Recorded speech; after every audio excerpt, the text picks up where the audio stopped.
Good to see everybody again. And some that we haven't seen in a while.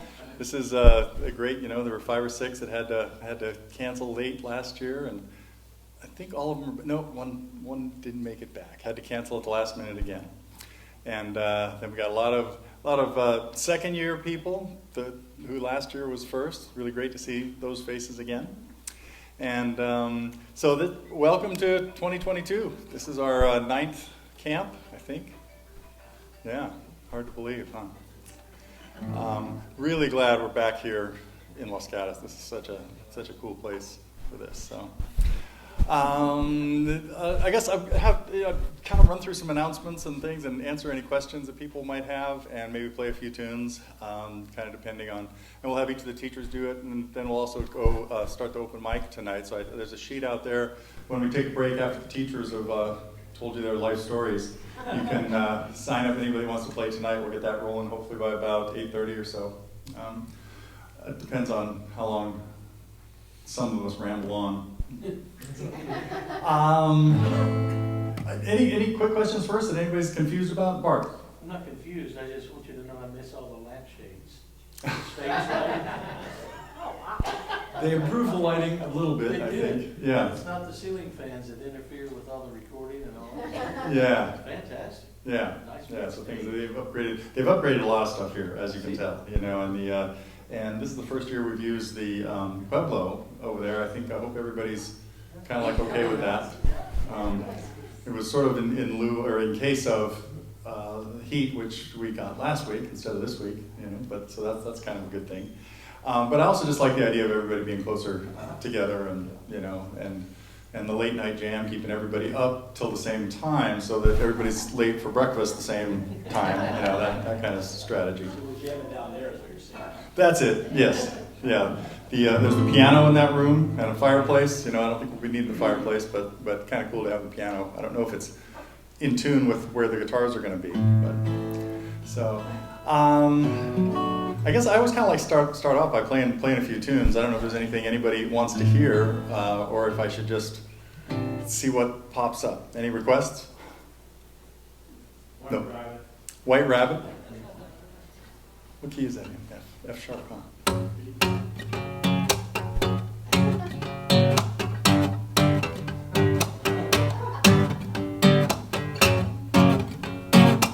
Lisa can sing this, right? Who doesn't know the lyrics to White Rabbit? Come on. Oh, Rebecca, okay, well, she's excused. But, yeah, interesting chord progression. And that actually, okay, we're going to start getting educational about this. You don't hear this progression very often. Okay, except in certain styles of flamenco, Spanish style, yeah.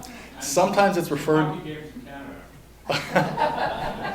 They didn't do the. Oh, that was the Bulls.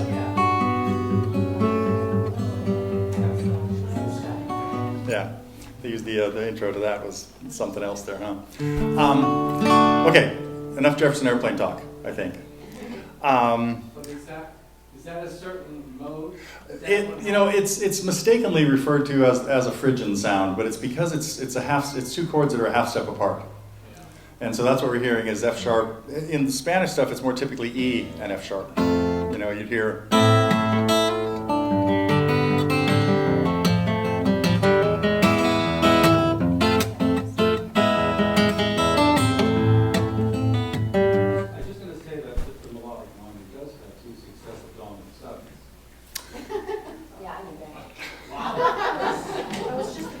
But F7 is not one of them. But that's a good sound. And you hear it in blues all the time too, with the raised 5 as a dominant chord.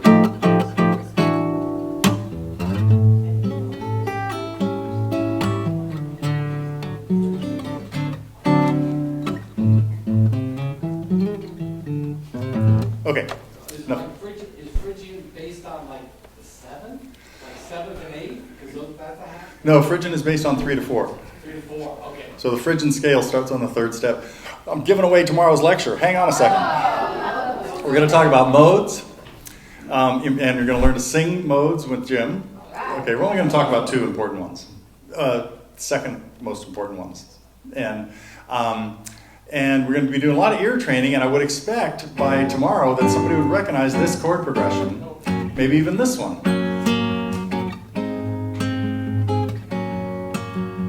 2 major chords a whole step apart. Okay, that's tomorrow's. Oh, you know what? That does that. Right? It goes from A, but it keeps the same bass note. I played this last year. I had to check the videos because I didn't want to play the same stuff. But I'm going to, apparently. Yeah, last year I played Last Train Home. You know what? I'll do the other Pat Metheny song this time. What is it?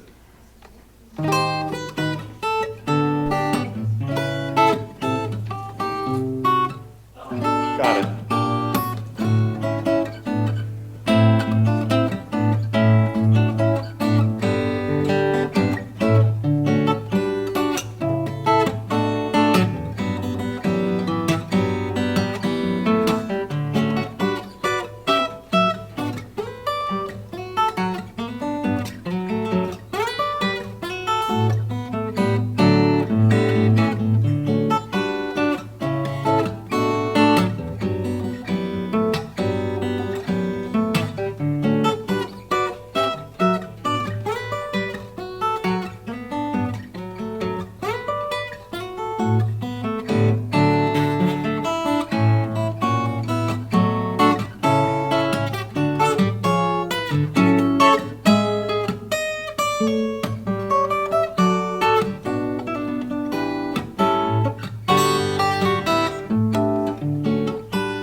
That is, of course, James, and I've never been able to figure out how that sounds like a James Taylor song to Pat, but it's still a great tune, really catchy. Now, he plays it much longer and goes into improvising all over that, so it's not really in the cards for me while I'm playing that song right now. So one time through is good enough, I think, for that. Some of the things we're going to be doing here, especially tomorrow, I'll always have a whiteboard up of what's going on the day. You know, you've seen the schedule more or less that we have online, and the kind of important stuff for tomorrow is the performance work. Well, in the morning, I'll do the 9 o'clock class, and it'll be on recognizing. It'll kind of be carrying on where we left it last year, but with some review and things. And then Jim will be taking the 10:30 class and carrying on with more listening, hearing things, and singing them. Then breakfast is 8 o'clock. Oh, there's a trail out here. Everybody knows the nature trail. It's about a mile walk through the redwoods. Really nice out there. If you don't know how to find it, let me know. It's fun. Just keep heading downhill from the main parking lot, which is over there. And so then we'll do the 2 classes at 9 and 10:30, lunch at 12. At 1 o'clock, we're going to do something a little bit, we've done this campfire idea of coming in here and singing along, playing some songs together, and that sort of evolved into something a little bit different. And this year, what I'd like to do is, I think last year, both Vic and Kathy kind of led songs and taught people songs, as I recall. Does that sound familiar? Something like that happened? Yeah, did you teach them Rainbow Connection or something? Yeah, but we never actually did it. Okay, and actually, what I'm kind of thinking of for that class is, I'd like the songs to be easy enough to learn without a chart and to remember chord progressions by what they sound like. So we won't be doing, stuff from West Side Story or anything like that. It'll be, last year Dave had a big hit with Born on the Bayou that pretty much everybody could follow both chords. Well, what was that? That was great. Yeah, that's what I thought. So, it counts as kind of a 1-chord song. Well, you know what? So is J.J. Cale's tune, Crazy Mama. Same thing. It's got this. Finally. Oh, it's not in that key. It's in E, right?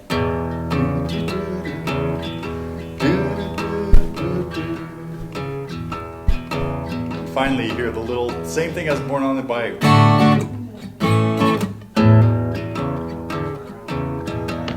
You know, yeah, so we'll do stuff maybe a little more complicated than that, but great tune. J.J. Cale, a lot of great tunes. And then the performance workshop, what it's really designed for some of the newer people, although I think we did it last year too, is it's kind of like an open mic, but you're gonna you'll get up here and play a song like it's for an open mic, and then the teachers, you'll get like critiqued on it and get some suggestions and maybe you should think about the harmonica or something, but it's usually a little gentler than that. It could be the accordion or the banjo. So, and I'd really like to open that first to like the newer people or people that haven't done it, but I know like about 8 or 9 of you signed up for it, and I'll take a look at that list and I'll talk to each one of you about it. But we probably have time to get through 6 or 8 maybe. If we started at 4, we try to keep them to 15 minutes a piece or so. Anyway, so everybody plan on being here at 4 o'clock for the performance workshop. Between 2 and 4, it'll be a couple things will be going on. Dave will start his songwriting. I kind of hate to call it a songwriting class. It's more of a symposium or seminar. He'll work kind of individually. Anybody that wants to work on their songwriting, and we have some very talented songwriters here. And last year we did too. So it's been really fun. Hearing some of the tunes that people have come up with. We've got some budding young ones who started their first song last year and just finished it last week, and are working on more. So Dave will. That's kind of what will be happening here at 2 o'clock, and then Doug and Jim and I will be doing private lessons or semi-private lessons. Jim will be in his office there, and Doug and I will be in the dining room. And everybody that's signed up, we'll print up a list of, we'll coordinate with everybody on that, and that'll all be up on a whiteboard like in the morning as to who's coming when and stuff like that. So, and then tomorrow night we'll just go into the next open mic. So hopefully everybody's got some tunes are ready to play. And I feel free to invite a teacher or anybody else to come play along with you in any song. It's like if many times when I'm working with a student, they'll be playing something, I'll just pick up the guitar and noodle along and break into Smoke on the Water or something, just trying to distract them. It's a teaching technique that I find very useful a lot of times. But sometimes I play along with stuff that actually adds to what they're doing, and then they say, hey, that's kind of fun. Why don't we do that more? So if you'd want to have just somebody play a few leads or something like that, be sure to invite us, whichever one seems most appropriate for what you're doing. If you're doing Deep Purple, it's probably me. Nah, Dave can rock out more than I can with that. So. Okay, so that's tomorrow's agenda, I think, and then pretty much every day I'll have the schedule of what's going on. It's going to be fairly similar, except that by Wednesday, tomorrow's Tuesday, yeah, Wednesday we'll do mini sets in the afternoon at like 4:30. And we have the PA system also set up out there, so the mini sets will be in here. That'll be from like 4:30 to 5:30. I'll coordinate with everybody who's signed up to want to do one and things. And then but we also have, if you want to play during lunch or dinner or even breakfast, I know a lot of you have signed up for that too, and so we'll kind of tomorrow iron out the schedule. So, questions or comments now? On the deal, that's 2 performers per deal? Yeah, I figure like 20 minutes. So one at the top of the meal and one 20 minutes in, and there's no point in having another one at 40 in. Pretty much, people will be wrapped up, so we can pretty much do 2. But that would give you a chance to play even 4 or 5 songs. If you don't talk as much as some people when they get a microphone. I want to play something then that I have. It just popped into my head like a few hours ago, and that's a piece I wrote about 20 years ago, I think. After I just finished a few different albums, and it sort of ties into some of the things I'll be talking about tomorrow. It's called One Step Beyond, and there's a lot of interesting things, if you pay attention, going on with intervals and relationships between notes that start little melodies and things. And it's also one of the first percussive things I wrote.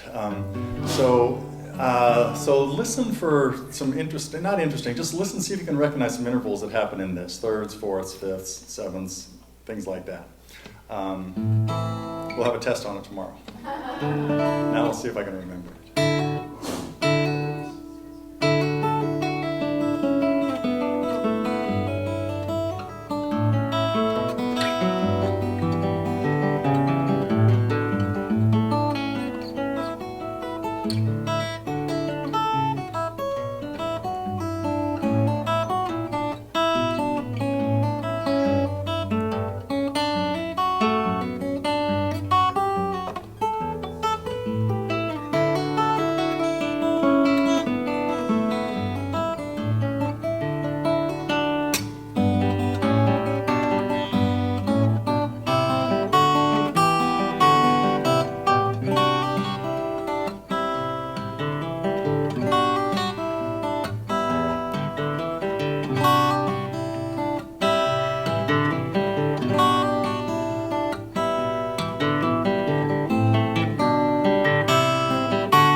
It's kind of it's really different than most other pieces I've written, and it just I I like the dissonant harmony you're using on one spot. Like this one?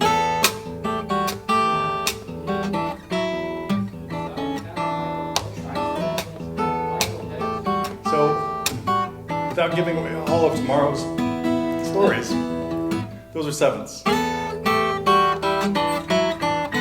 You hear they just don't like, they're not this. Those were thirds. And a fourth. These are fourths. And a fifth. Anyway, it's an exercise in intervals. And the sevenths that you just heard there are all with an E in the bass, and that makes them particularly dissonant because they're just raw, these open sevenths. Most of them are minor sevenths. They're all minor sevenths. Yeah, so it's parallel minor sevenths. Nope, one was a major. Yeah. And the part right after it where it gets really pleasant, these are all sevenths too.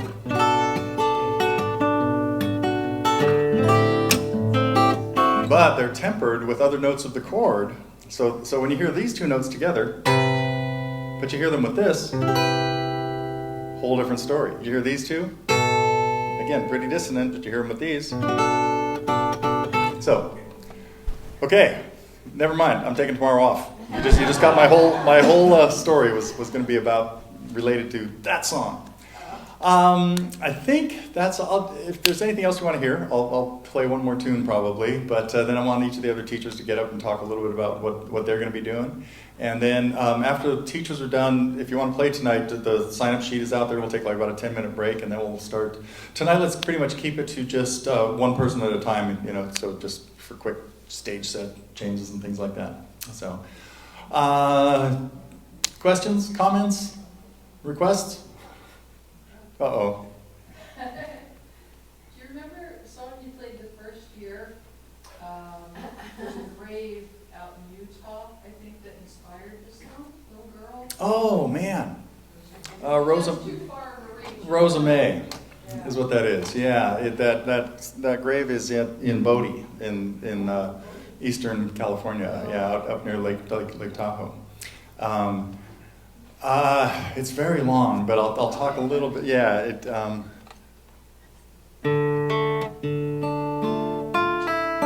a little vamp like that. Keeps coming back to that little melody. So the story here, again, this was just a grave I stumbled into upon outside of the cemetery where the proper people were buried. And Rosa May was well-known lady about town who eventually even married the mayor, and that still wasn't good enough to get her absolved to be able to be buried in the central part of the cemetery. And then even in the gift shop there was a whole book about Rosa May, and so it just kind of and it's a very different song from a lot of the stuff that, like the last one I played is pretty much a guitar instrumental. It's like it's got all kinds. It's not there, although a friend of mine heard this, and he started singing lyrics to this. I don't know my name, or something like that. It wasn't David Crosby though. Anyway, Rosa May has a bunch of melodies in it that could easily have lyrics to it. So it's got this main little introductory theme.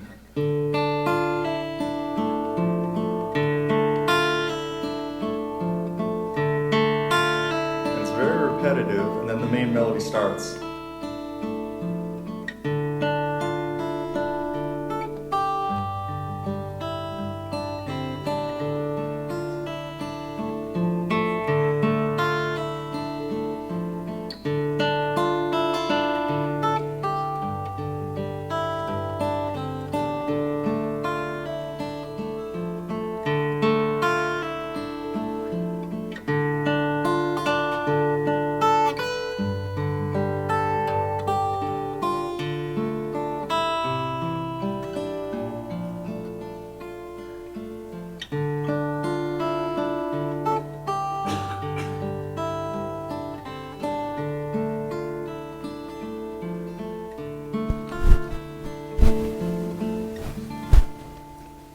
keeps coming back to that with other little themes in between, and there are a lot of other themes, so that's what happens. But in each of these themes, I tried to change the mood, kind of.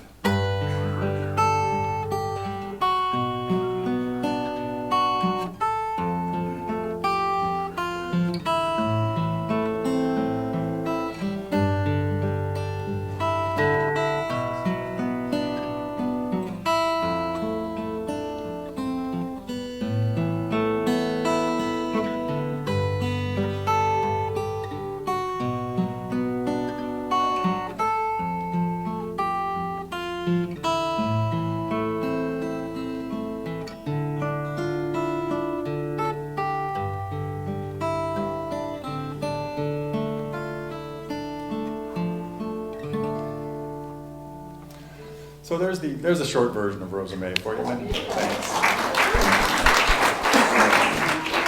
What's that? Is there a lesson on that?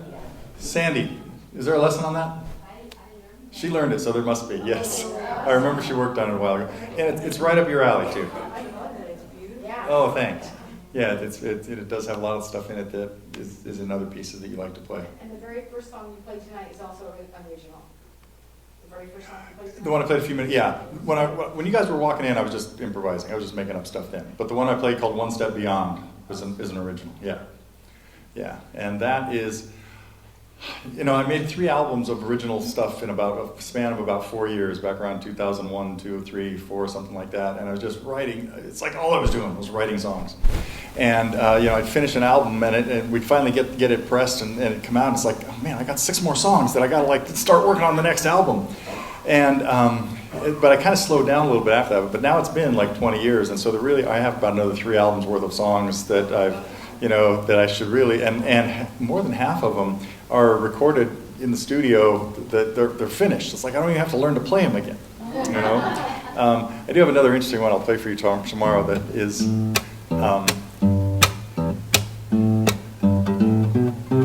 Where when I talk about guitar things to like classes, I play this song for them, which is called Jetstream, because it talks about the different jobs of the guitar, and it starts off with a little bass and a little percussion, then a little rhythm guitar.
There's the Reader's Digest version of that too tonight. So that was called Jetstream, and it has more similar to Rosa May. It has more what I almost call verses, but they're almost like episodes. Like so the bass line stayed the same in all of these little parts, and the first thing you hear is this melody that went. Later on, one comes in that's a different melody with the same bass part.